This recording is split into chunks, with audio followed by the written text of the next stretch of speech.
The College Baseball Experience, May 24th, Picks edition on the Sports Gambling Podcast Network on the College Baseball Experience is brought to you by Edge Boost, the bank account built for bettors. You can sign up today at edgeboost.bet with the promo code SGPN and get a $25 deposit bonus.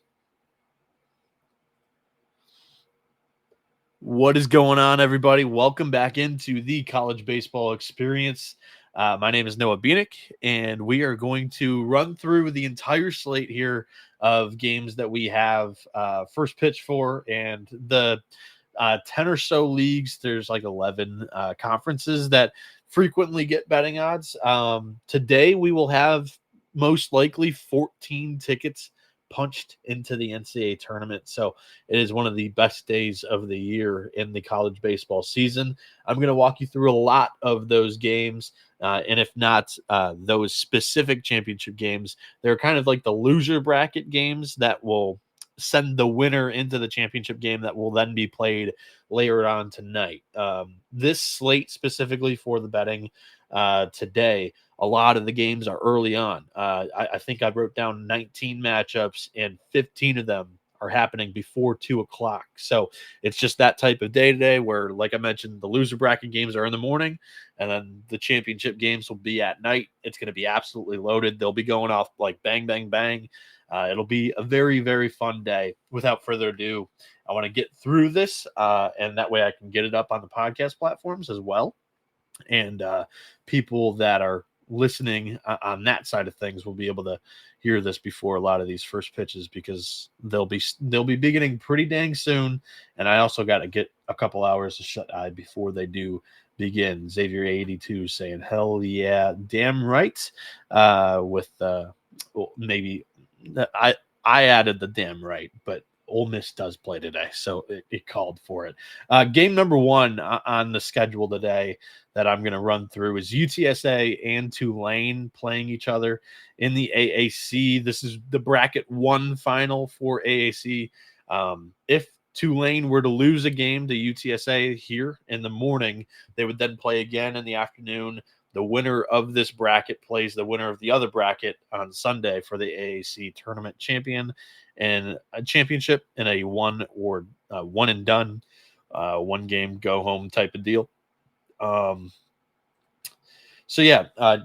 TBAs for both teams. There's a lot of TBAs today still, unfortunately, but they're easier to predict and project than they have been in weeks past, because we kind of know how coaches are attacking this, and we can also follow some of the weekend rotations. It could be James Hubbard for UTSA. This is their fourth game of the weekend so far, and he's got the fourth most starts on the season. I'm not like super confident that he's going to throw here. Also not super confident that Tulane's going to throw Trey Sahojic. Probably said that wrong, but he's got the second most starts on this team. He threw 15 relief pitches on Thursday in Michael Lombardi's start. So he very well could possibly get the ball to start and begin this game for the Green Wave. This is priced off, in my opinion. Like, UTSA have played more games than Tulane. The Green Wave are 2-0 in this bracket pool so far. They play really well in Clearwater. We all know that. I've said that on the podcast the last couple of days. But what I've also said is that UTSA is not going to go out of their way to really kind of burn arms. They care more about next weekend. They are already in the NCAA tournament. They are the only team in the AAC that is already, secured an at-large bid. Tulane's got a lot more to play for here. I think that plus 200 in this matchup is definitely worth a sprinkle here. I would be recommending you go in on the Green Wave in this spot. And if we do get betting odds prior to the, like if they lose here and we get betting odds again and they're plus 200, it makes total sense to just go half unit on the first one, half unit on the second one. Give the Green Wave two chances against UTSA. I think they're winning one today. So that's the way that I'm attacking that game. Second game of the day is Kennesaw State in Western Kentucky. This is also a 9 a.m. start. WKU minus 220 against the Owls, who are plus 170. Ryan Gold has the fourth most starts for the Owls this season, so kind of the same logic as UTSA. This is Kennesaw State's fourth game of the weekend. They probably turn to their number 4, their midweek starter, Ryan Gold. And then for Western Kentucky, Jack Bennett is one of their better weekend arms, but, he probably would have thrown already if he's healthy. He exited his last start. It seems to be early to me. It was only after like 20 or so pitches. So I I don't know any news. College baseball is notoriously undercovered. But even if he doesn't go, man, Western Kentucky's pitching staff is so deep. They've got 9 arms that are sub 450 ERA. I feel confident that the Tops are going to be able to win this game or win one of the 2 games that they end up playing Kennesaw State, because it's structured the exact same way as the AAC tournament in the Conference USA. Western Kentucky's just got to win one of 2 games today, and then they'll play for the championship tomorrow, since they are in that driver's seat in the bracket pool.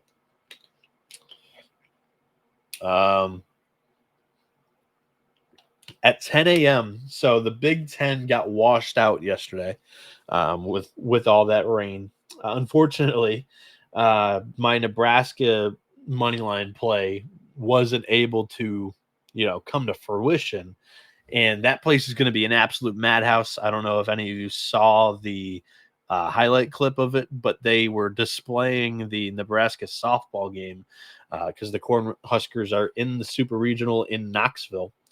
And Nebraska won the game 1 in the Super Regional, and that place was going nuts in like misty rain conditions, kind of foggy too. And, that place would have been so fun, so great for college baseball last night. It is the Nebraska fan base, though. They are one of the better fan bases in college sports all around. They did break records for volleyball attendance. Like, I think it was not this past fall, but 2 falls ago, where the volleyball team played inside the football stadium and they showed out in groves. And I just know that this Nebraska fan base, although it's 10 a.m. local time, 9 a.m. local time, 10 a.m. Eastern, they are still going to show up and show out in this game. It might not be 10,000 like I was boldly predicting yesterday.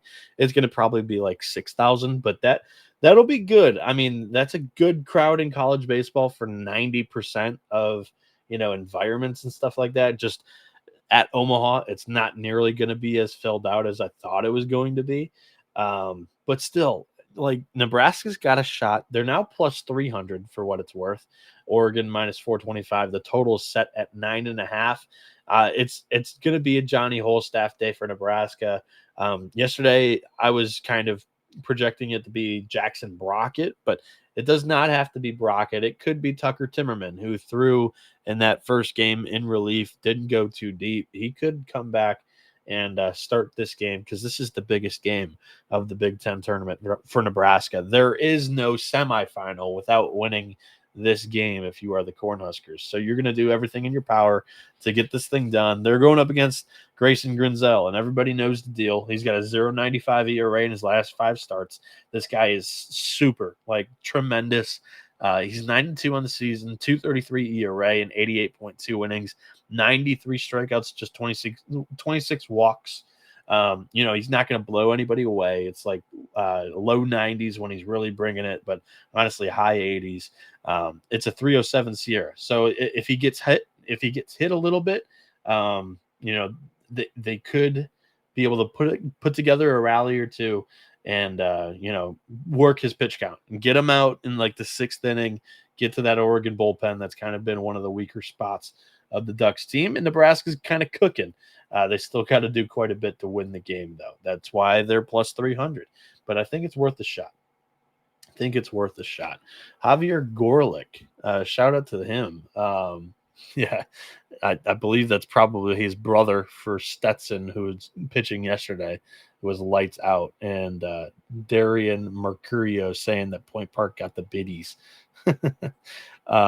Yeah, that's where I played 3 years. They were we were a top 10 dance and theater school, so that is definitely uh, you definitely know that. If you're in here talking about that, 1000%. What's going on, Lane Gretzky? Checking in early today. Yes, this is actually like the third day in a row that we're doing an 8 a.m. special, but the time calls for it. It's conference tournament week. It's the best week of the year because it's the last time that we're going to see 80% of these teams play. Um, yeah, I get fired up every single season for this time of the year. Even more excited about this time of the year than even NCAA regionals. But once I see bracket, like I get 29 or it was 26 brackets this week. I only get one after this week. So that one is the grandiose of them all. But, I like how all the different conferences have their own ways of doing their brackets. I'm absolutely fascinated by brackets. In elementary school, I was running bracket pools. So your boy's been doing this for a long time, not college baseball wise, but basketball, football, what have you. I had notebooks like these when I was like 10 years old, just filling out random brackets of random teams and players and picking them. Anyways, I digress. We got distracted a little bit. Nebraska, I don't think it's a bad play at all at plus 300 in a home atmosphere. Yes, it's not going to be as lit, but I still like it, especially if they're tossing all those lefties at Oregon. It's not bad at all. In the Sun Belt, Troy has a loss. Southern Miss is in the driver's seat of this pool. Southern Miss gets one win today. They would move on to the Sun Belt Tournament Championship on Sunday. Troy needs to beat Southern Miss twice. This is their fourth game of the weekend. They've also had a boatload of pitching injuries this season. It's really kind of been all over the place of who they're necessarily throwing at what days. Jay Dill is a guy that I know is healthy for them. He actually threw 49 pitches in relief on Wednesday. It's not too far fetched that he could come back and start this game for Troy. Again, like I said, the injuries make it tough. Kind of projecting who I think could throw. Like I know you're looking at Lyon, who could possibly throw as well. I don't know if he's 100% healthy. That's kind of the benefit of winning your first two games and sitting in that driver's seat because Southern Miss still has their game 3 starter in Cross Sibley, who's 6-1 on the season, a 3.63 ERA in 62 innings. He's got 52 strikeouts, 17 walks. And a 3.82 SEER on the season. For me, this is the Golden Eagles in this spot. And also just, again, give them two opportunities. They are going to win at least the first, or they're going to take a game. They'll play for the championship, in my opinion, in the Sun Belt there. Before we get to the first game in the SEC, I want to talk to you guys about, SGPN right now is running a great deal on the sportsgamblingpodcast.com store. You can go over there and get 20% off of everything in the store, the SGPN store. Use the promo code DGENS. The college baseball experience, we've got a boatload of shirts and a bunch of different colors for your school's color scheme, bunch of hats as well. But it's not just a baseball experience. It's a college football experience, college basketball experience. We've got something over there for everybody, any college fan, college sports fan, even some NFL like city gear and whatnot. So go over there, explore it, sportsgamblingpodcast.com. It's the SGPN store. You get 20% off of everything with the promo code DGENS.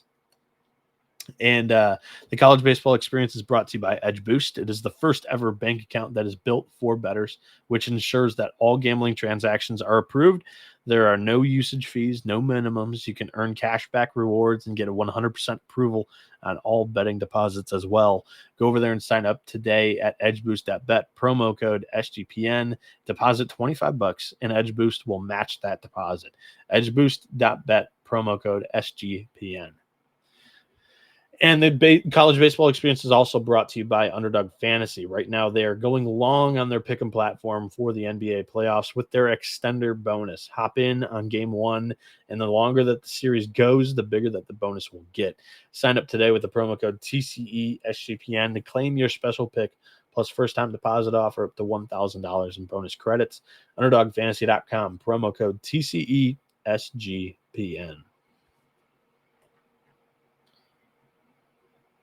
And we are back here on the college baseball experience. We're running through the entire slate of college baseball games here today on May 24th. It is my mother's birthday, by the way. As I keep saying, May 24th, I know that I've got to text her because I stay home on the Memorial Day weekends to do work and also enjoy the college baseball tournament week. And my family's out on vacation, so I gotta text her happy birthday. Every time I say May 24th, I'm reminding myself, and I'll be able to do it after the show. But we've got 19 games on the notebook here that we're gonna run through. I pulled pictures, or at least a projection for every single one of them. We're gonna talk about Tennessee and Vanderbilt right now because Tennessee's a little bit interesting. They're probably gonna go Tegan Kuhns though. They jumped Marcus Phillips up in the weekend rotation from Friday, Saturday role, that game 2 role that he's been, pitching in much of the season. He threw that first game against Alabama this week down in Hoover, and then Doyle threw against Texas, day off. So they could have Nate Snead ready to go, but I think that it's probably going to be the freshman Tegan Kuhns, and then they'll work on the bullpen. Again, Tennessee's comfortably in the NCAA tournament. Sure, they're kind of playing for a regional host and kind of trying to, feel comfortable about that. But I think Kuhns gets the start. He's 2-3 with a 4.58 ERA in 35.1 innings. He's got 39 strikeouts on the season and 16 walks, 3.61 Sierra on that. Kuhns, though, in his last 8 appearances, it's an 8.22 ERA. But Cody Bowker for Vanderbilt hasn't really been much better in his last 6 starts. It's an 8.48 ERA. But he is the arm that I like a little bit more. I trust a little bit more in this matchup for Vanderbilt. And they're plus money. It's plus 120 for the Commodores, minus 154 on the Vols. Vandy already has 2 wins this season in Knoxville. They took that series. So I think this is a fair bet. I like Vandy in the spot. Bowker on the season, 4.74 ERA and 62.2 innings, 84 strikeouts, 26 walks, and a 2.79 Sierra. I typically, although it hasn't really gone this way in college baseball much this season, like I know Kyson Witherspoon had the exact same line, which was crazy. He faced Georgia twice this year, had the exact same line as when he faced him in the regular season and when he faced him in Hoover. Kind of crazy. But typically the team that gets beat in that first matchup, they're able to make the adjustments and they come back and they actually, kind of improve on what they did the first time. That's typically how I like to handicap this. Bowker threw 4.2, 4 earned, 5 strikeouts, 2 walks against Tennessee 2 weekends ago. And 2 weekends ago when Tegan Kuhns faced Vanderbilt, it was 3.2 innings, just 1 earned run, and 5 strikeouts. So, everything on the handicap, Vanderbilt's plus money for a reason, but they do have 2 of 3 against Tennessee on the road this season. They are pitching their number 2 against Tennessee's number 3. There are some inherited benefits here too. I like the Commodores at plus money here, plus 120. Samford and East Tennessee State. This is taking place in the SoCon tournament. Both of these teams were the 1 and 2 seeds respectively. And they're throwing just their SP2s on the weekend so far. So this is a pretty easy projection. If everything holds, it would be Samford's Cameron Kashak and ETSU's Jace Hyde. Kashak is 5-3 with a 4.76 ERA, 73.2 innings pitched on the season, 71 strikeouts, 29 walks with a 3.71 Sierra. And then for East Tennessee State, Jace Hyde is 7-0 with a 3.72 ERA, 67.2 innings, 55 strikeouts, 21 walks. Kashak has a 7.65 ERA in his last 4 starts, whereas Hyde has been really good over his last 5 outings, just 2.46 ERA. For me, it's the Bucks ride or die. I think that they win this conference tournament. SoCon games kind of end in football scores, but East Tennessee State's got one of the better pitching staffs that I've seen in the 4 years that I've been doing this in the SoCon. So I just think that like when you have that kind of talent on the mound and the way that they performed for much of the year, that you can kind of hinder some of those football scores. I think ETSU gets it done. Do I want to bet them at minus 175 compared to the plus 135 on Samford? No, not really. We've got, what's the total here? Total is 12.5. Again, like these are SP2s. It's a reasonable number right now. I don't think this is where it necessarily gets crazier in the conference tournament yet. It will, but not yet, I don't think. I'm running through some of these totals. They are coming out, kind of as I'm doing the show. I'm double checking to see if any of them kind of have moved a little bit or updated, because I didn't read the totals for the first couple of games there, and I apologize. Next up in the A-Sun, this is an elimination game. Florida Gulf Coast and Jacksonville are playing each other. The only remaining rotation arm that has not started a game for the Eagles of Gulf Coast is Chase Kriebel, so that would be my projection there.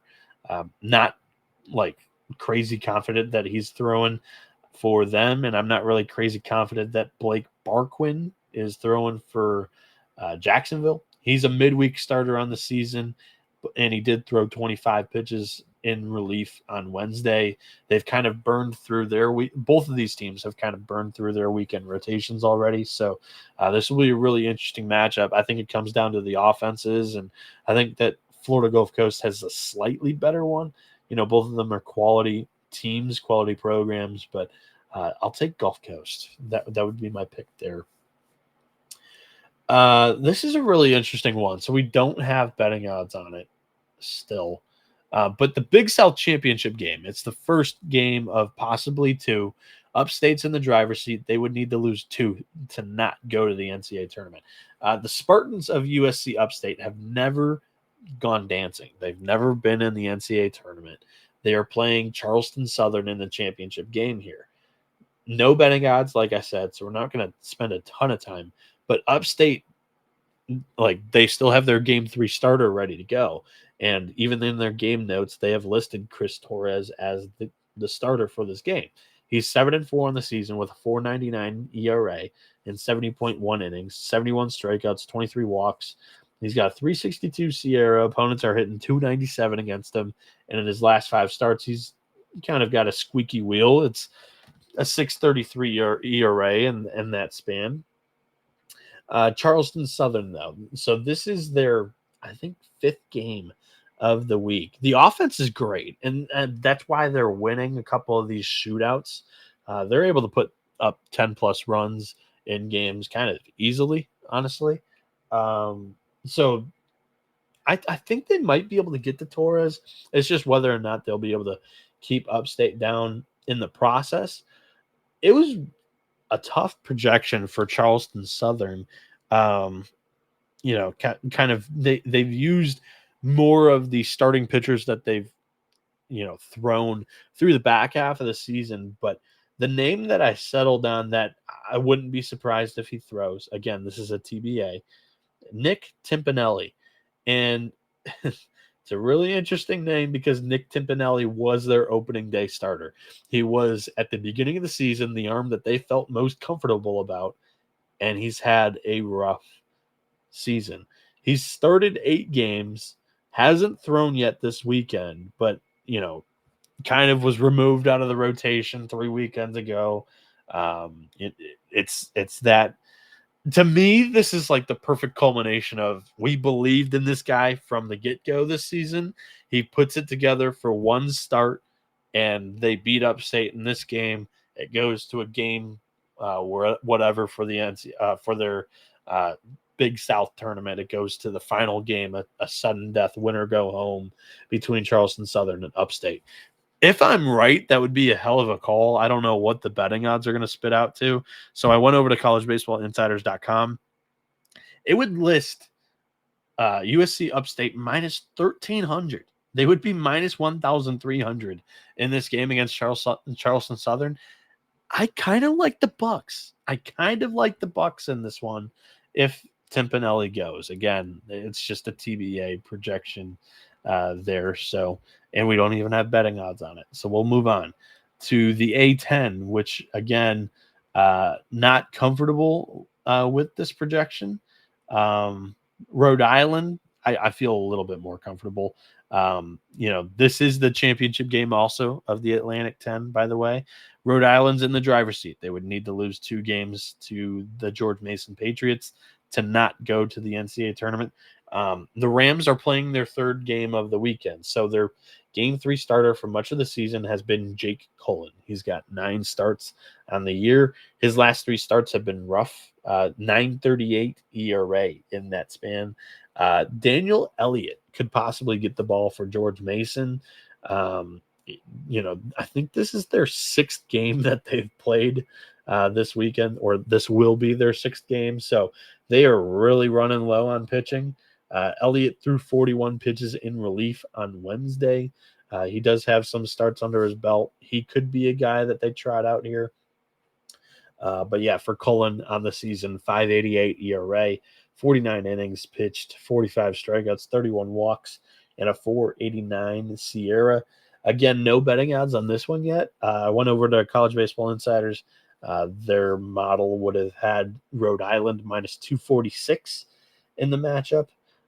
Not laying that with URI, that's for sure. I actually kind of would like George Mason at that price, but I don't really trust Mason's pitching enough to be able to win this game, win 2 games for that being said, and win the A10 tournament here. That's just too much of an uphill climb there.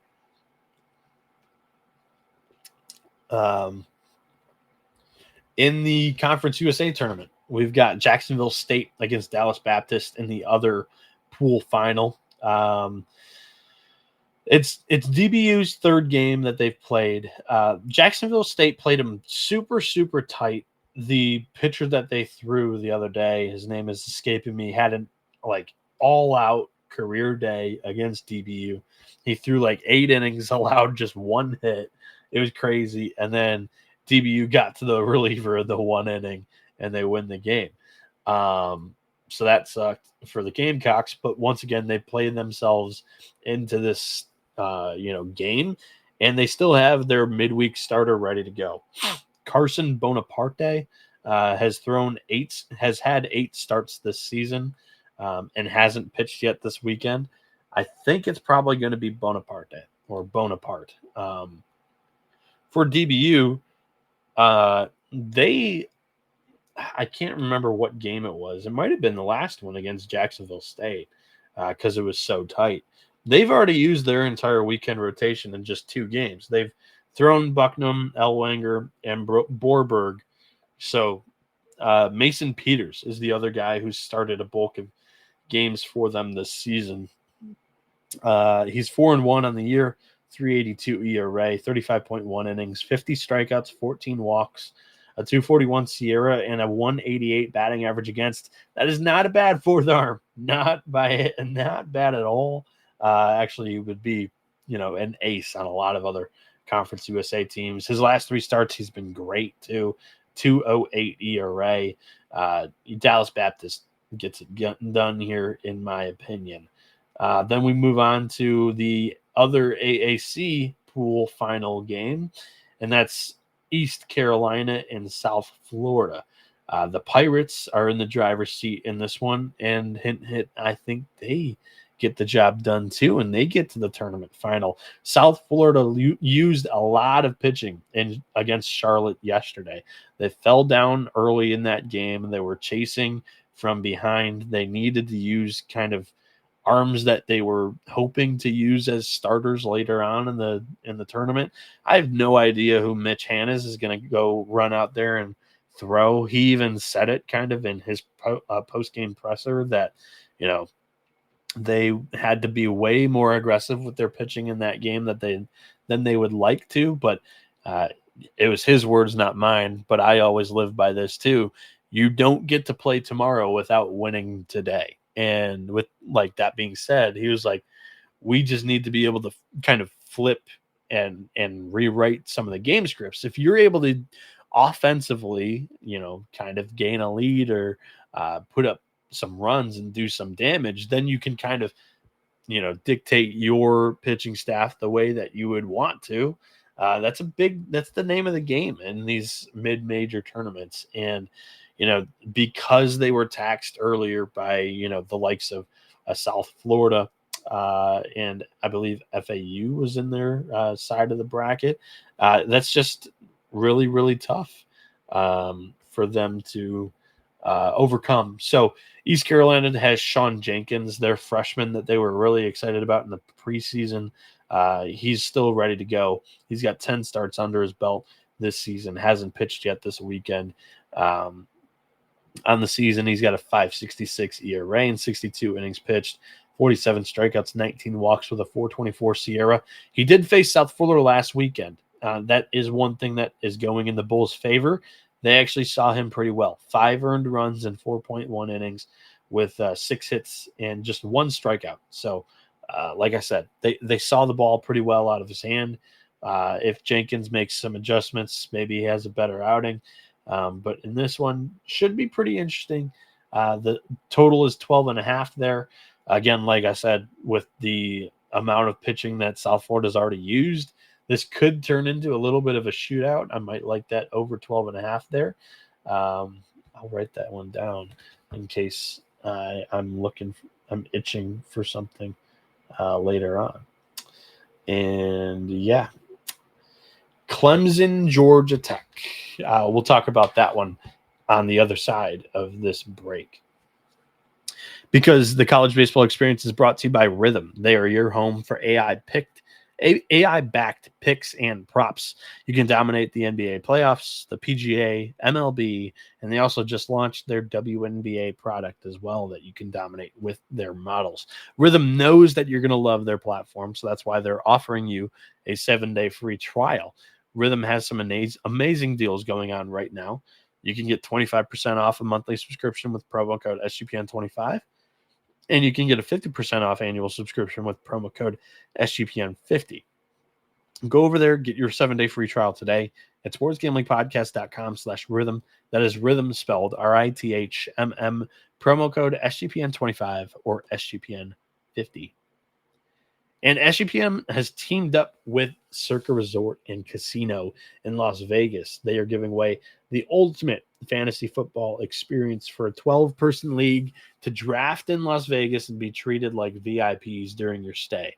The winner is going to receive a 2-night stay at Circa Resort and Casino for the entire 12-person league, which is 6 double king rooms. You can hold your draft at a cabana at Stadium Swim with a $5,000 food and beverage credit, limo transportation to and from the airport, a welcome party when you arrive at the Legacy Club for the league, a reservation at the world's largest sports book with $500 beverage credit for the league, and plus a 2-hour open bar package for the league at Overhang Bar.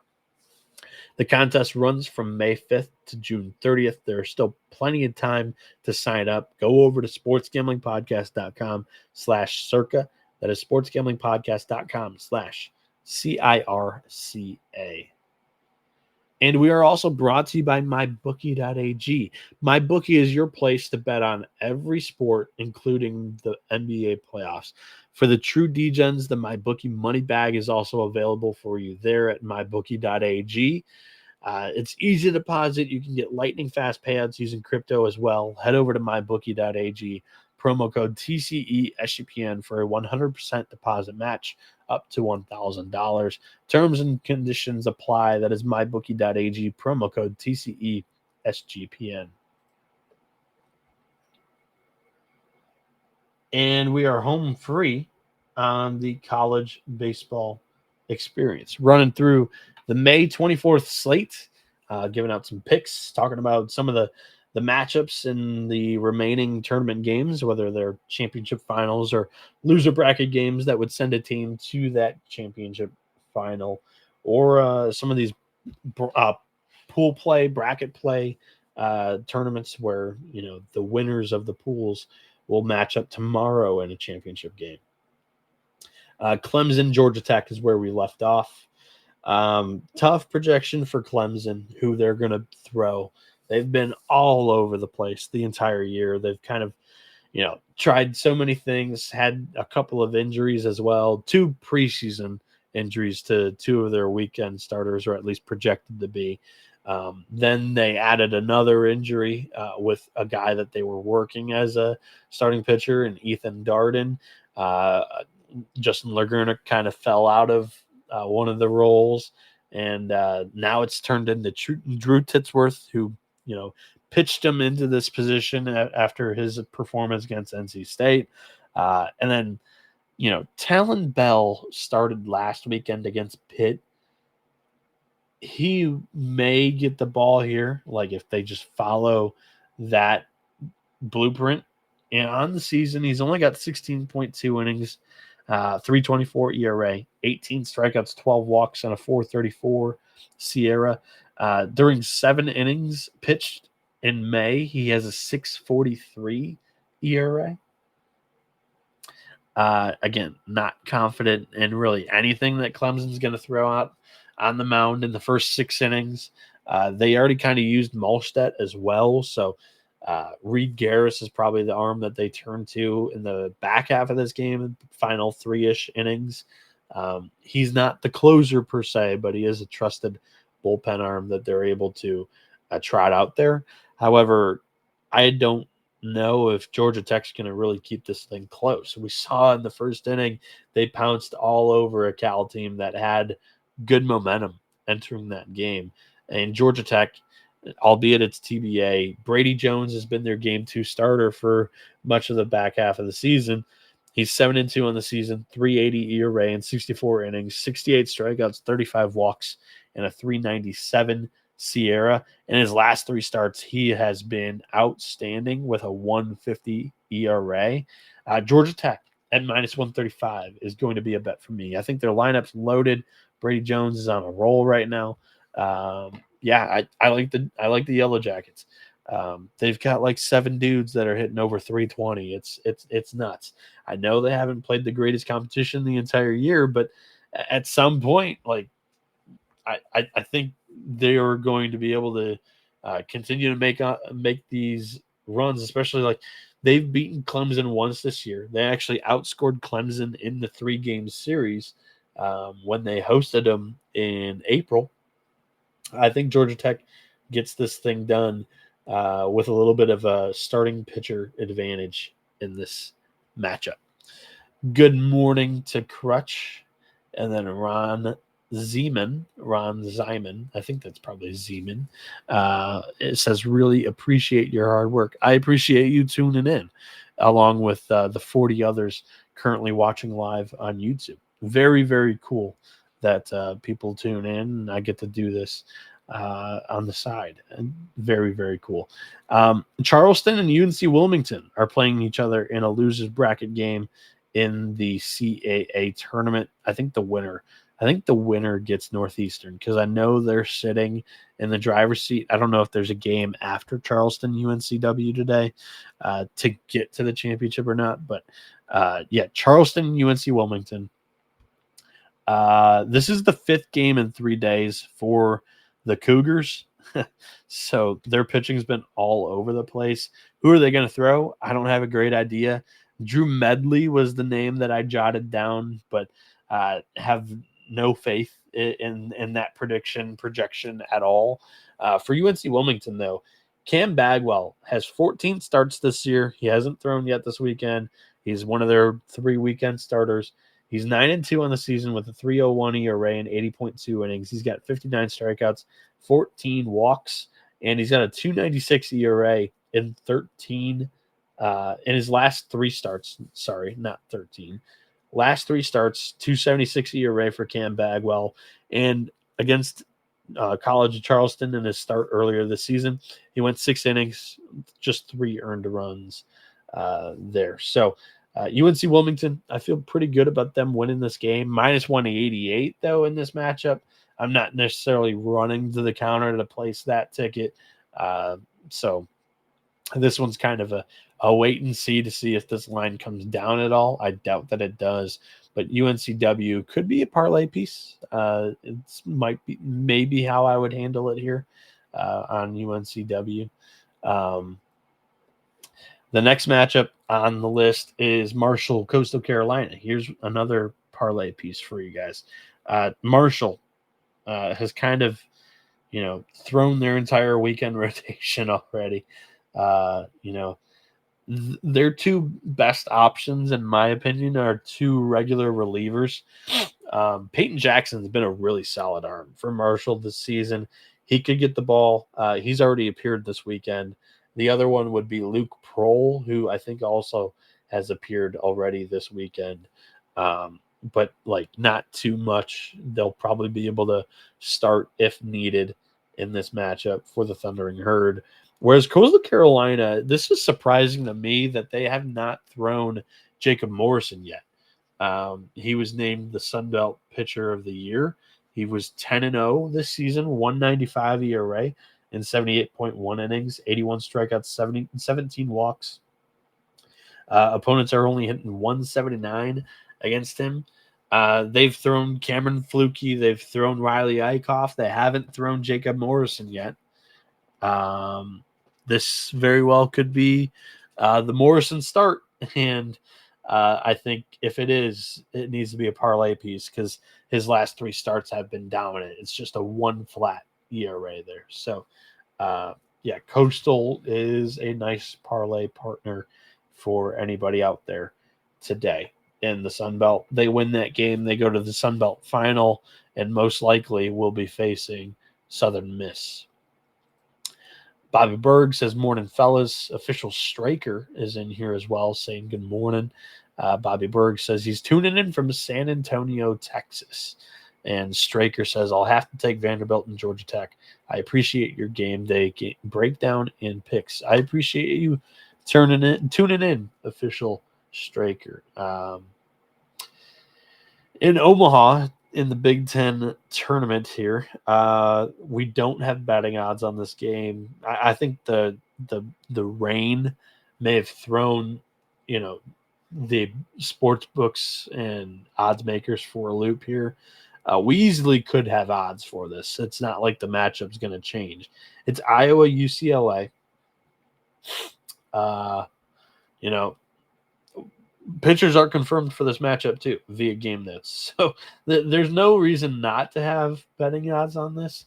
I went over to College Baseball Insiders, used their matchup tool, and it spit out that Iowa would be minus 117 here and UCLA would be plus 117. Aaron Savory is going to get the ball for the Hawkeyes. He's 7-1 with a 3.74 ERA in 77 innings, 81 strikeouts, 32 walks. 351 Sierra on the season. He's got a 330 ERA in his last 5 starts. And don't be one of those lazy people that'll be like, Iowa hasn't played anybody all season long. And then when they played Oregon, they got ran off the field. Iowa was winning that game when Savory was pitching. After he came out is when Oregon pounced on the bullpen. So Savory was pretty dang good against the Ducks. That was Iowa's best chance of winning, and they blew it in the final 2 innings. So good thing for the Hawkeyes. The bullpen's going to be rested. They had a couple of days off here. So, And then for UCLA, it's Michael Barnett, who he started the season undefeated. I think he was 8-0 in Big Ten appearances. And then he's kind of been leaking oil his last 3 starts. He's got a 4.88 ERA. And they weren't knock your socks off type of offenses either, where he was kind of struggling. On the season, he's 10-1, 4.23 ERA in 66 innings. He's got 66 strikeouts, 14 walks, and opponents are hitting 298 against him. So Iowa has a very good chance of being competitive, being able to win this game. they'll have the fan base there. This is going to be in the middle of the day. I think it's like a 1 o'clock start time. Iowa's fan base is just as good as the others that are in the Big Ten tournament right now down there that are still alive. Iowa usually every single year has a really good contingency in Omaha for the Big Ten tournament. Outside of Nebraska, the Hawkeyes have really good representation, honestly, like second best in the conference. So I like the Hawkeyes there against the Bruins, and hopefully we get betting odds on that.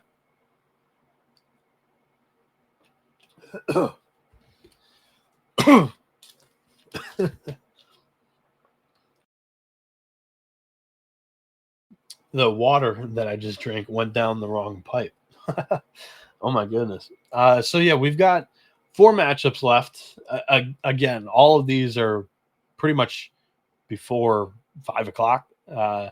Just because some of them are loser bracket games, some of them are bracket final games, some of them they're trying to avoid the weather, like this one, Ole Miss LSU. The Rebels are plus 180. The Tigers are minus 238. I really don't know if odds makers caught yesterday's game where LSU pitched both Cade Anderson and Anthony Ianson. And, LSU's got the best duo of starting pitchers, I think, in the country. But they don't really have a Game 3 starter figured out. It's either Kason Evans or Chase Shores, but it hasn't been smooth sailing for either one of them in that spot. And they're minus 238. That's, for me, that just doesn't fly. For me, that's Ole Miss or nothing. If you're looking at a money line for this, Mike Bianco in yesterday's post-game presser did confirm that Cade Townsend is going to get the ball. He's got a 6.35 ERA in 28.1 innings this season, 38 strikeouts, 15 walks, a 3.07 SIERA. His last 3 starts haven't been tremendous. It's a 5.94 ERA, but like I said, at plus 180, I think Ole Miss is playing pretty good ball right now. They won the Auburn series, and then now they've made a little bit of a run here in the SEC tournament. Ole Miss, plus 180 or nothing. Personally, I'm not going to fire on that either because I know that Townsend's not really an arm that I'm, super excited to get behind. So this is a game that I'll probably be watching without a bet, unfortunately. Speaking of a game that I'll be watching without a bet, currently there's no betting odds on it. So, I'm rooting for odds to come out for this matchup because it's going to be great. And I like a team in this matchup in the ACC tournament. It's North Carolina and Florida State. Honestly, probably the best game of the day. We're getting a rematch of that series where North Carolina took the first 2 games down in Tallahassee. Florida State responded by winning game 3. The game where FSU really kind of ran off their own field was this exact pitching matchup that, that we fall on. It's their game 2 starters. That game 2 was 11-1. It was a run rule in the 7th inning. Jason DeCaro threw really well. It was 6 innings of 1 earned run baseball, 7 strikeouts, just 1 walk against North Carolina. Whereas Joey Vellini, who I would project to start for FSU, threw just 3.2 innings, 5 earned runs, 6 strikeouts. He had 4 walks in that matchup against North Carolina. On the season, DeCaro has been really good down the back stretch of the year. 8-3, 3.38 ERA, 69.1 innings, 58 strikeouts, 22 walks. For Florida State and Joey Vellini, he's 8-4, 3.63 ERA, 74.1 innings, 91 strikeouts, 24 walks with a 2.64 SIERA. Here's the thing: like his last 4 starts, he's not been great. 6.67 ERA. But if we get that Florida State offense that showed up yesterday and was smacking balls left and right out of the ballpark, this very well could turn into a little bit of a higher scoring game than some may predict with DeCaro on the bump.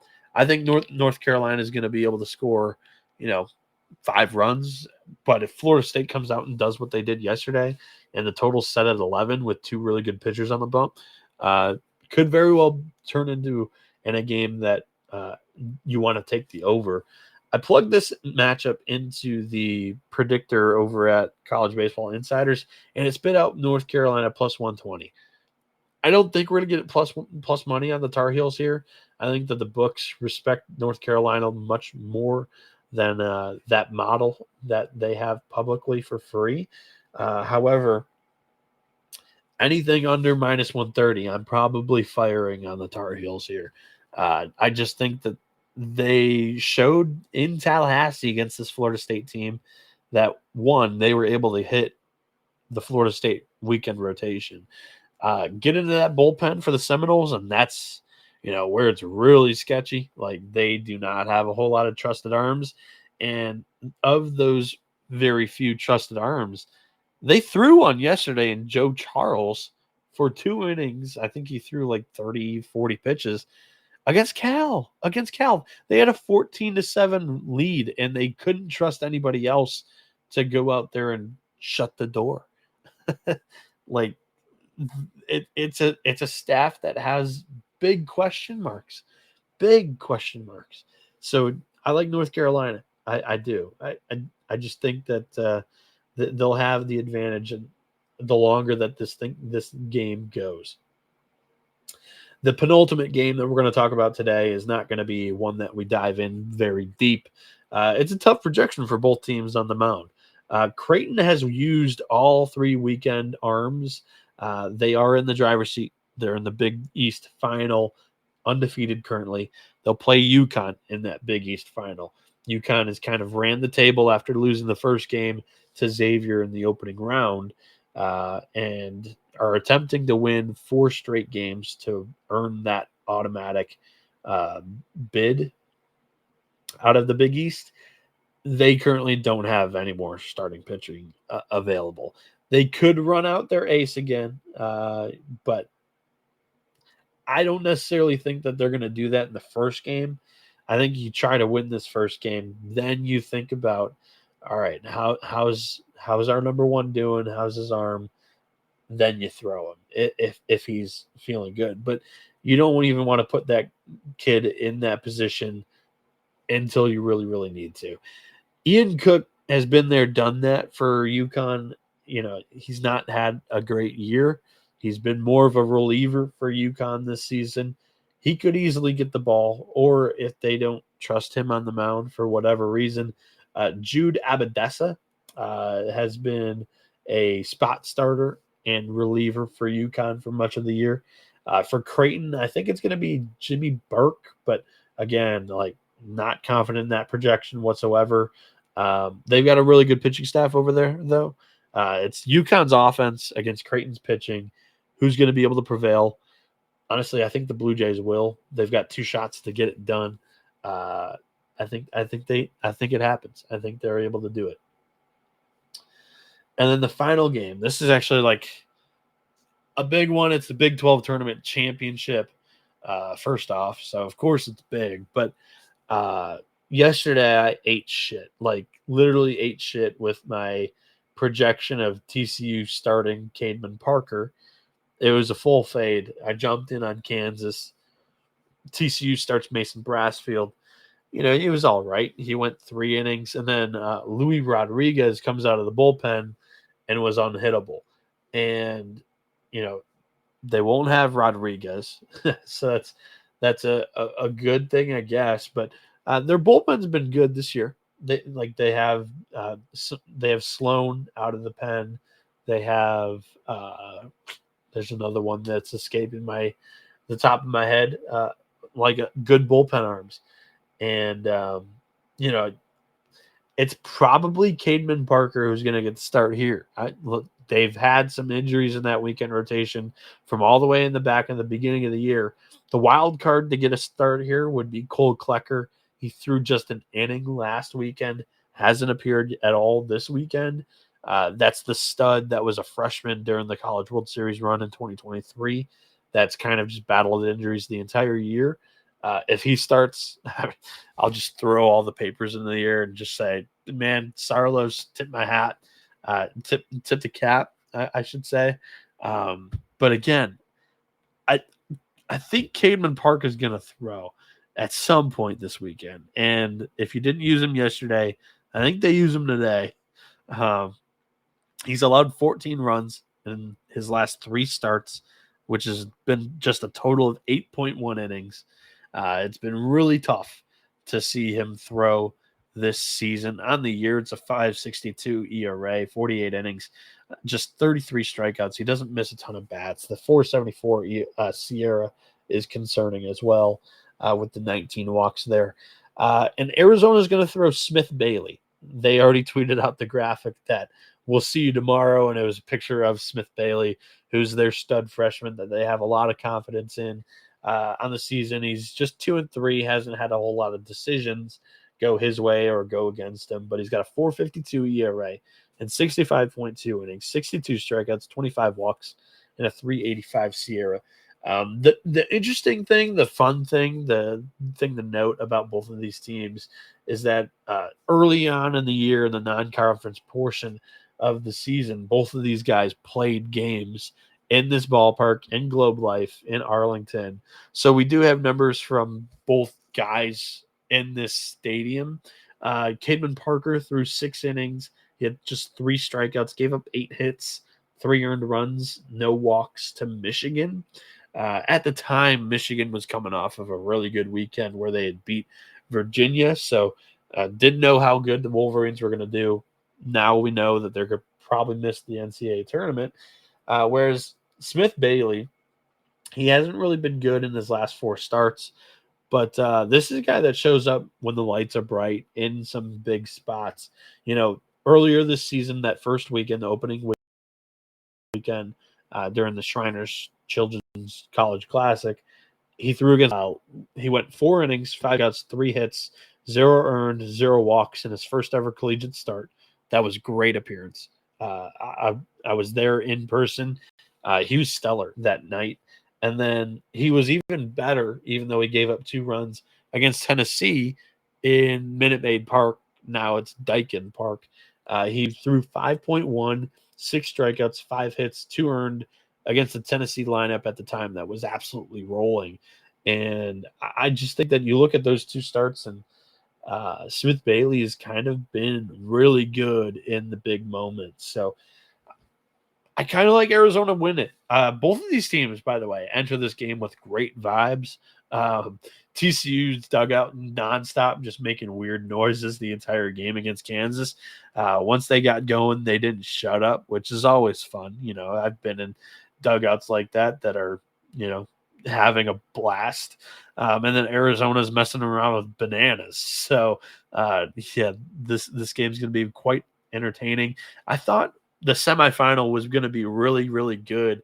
Both semifinal games in the Big 12, and they were both blowouts. And now I'm hoping that this championship game is going to be like the best baseball game that we've seen in the Big 12 this season. I really hope it lives up to the hype. I think Arizona comes out on top. That was my preseason team all along, and I've doubted them during the back half of the year. If Arizona's finally coming around, sign me up. I cannot wait for this team in the postseason, and that's going to wrap up today's show. Xavier82 saying Tennessee is a top-notch team to slow down. They are tough. They are very, very tough to get in front of and keep them down for sure there.